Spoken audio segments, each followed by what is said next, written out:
श्री हनुमान बेनीवाल। अध्यक्ष महोदय, प्रश्न संख्या 8।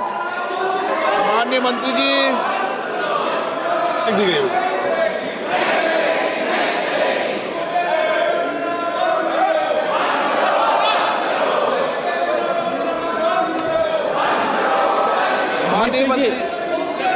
माननीय मंत्री जी क्वेश्चन नंबर 8 बोल दिया। Question number honourable member please.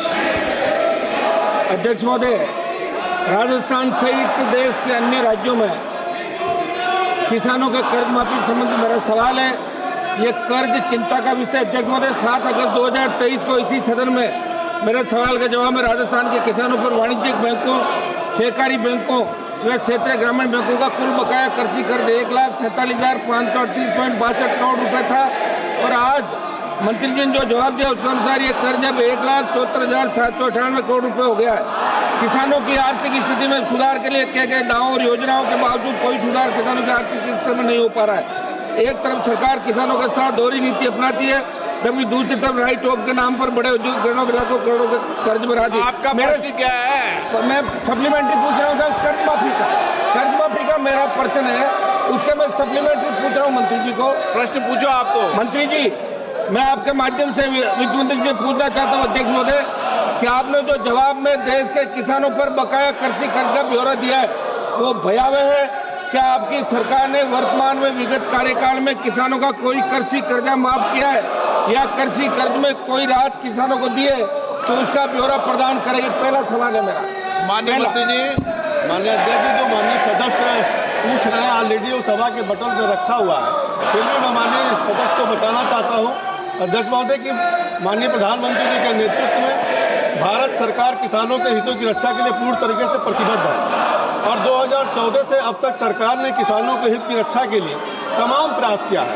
अगर आप देखें तो 2014 में जहां कृषि बजट 21,933 करोड़ हुआ करता था, वहीं पे 25-26 में 1,71,437 करोड़ रुपया हुआ है।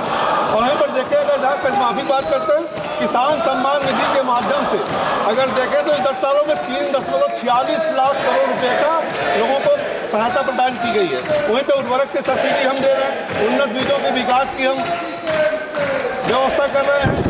वहीं पर देखें तो ऑर्गेनिक खेती के लिए हम प्रयास कर रहे हैं, नए यूरिया के लिए ड्रोन टेक्नोलॉजी का उपयोग भी कर रहे हैं, भंडारण की सुविधा में भी वृद्धि दे रहे हैं, कृषि और संरचना का विकास आदि के माध्यम से तमाम प्रयास किए जा रहे हैं। माननीय मंत्री जी, अगर देखें अध्यक्ष जी तो MSP में लगातार बढ़ोतरी हो रही है और MSP में बढ़ोतरी व्यर्थ नहीं हो रही है बल्कि ज़्यादा से ज़्यादा खरीदारी भी हो रही है। 25-26 के अगर बजट स्पीच में माननीय वित्त मंत्री जी ने जो इस बात को पुनः रेखांकित किया है कि भारतीय अर्थव्यवस्था की प्राथमिकताओं में कृषि प्रमुख होगा।